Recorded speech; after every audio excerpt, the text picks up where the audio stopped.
এটা হচ্ছে ভিডিওর পার্ট 2।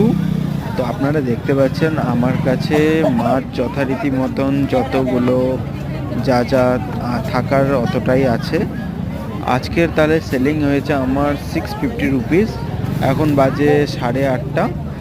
আর এই 8:30টার মধ্যে আমার 4 ঘন্টার ব্যবসাতে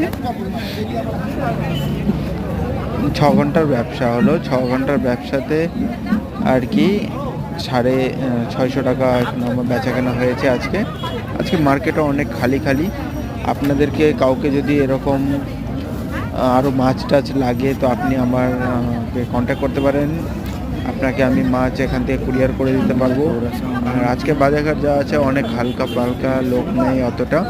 তো এইভাবে কিছুটা ব্যাপার। নেক্সট ভিডিওর জন্য ওয়েট করো।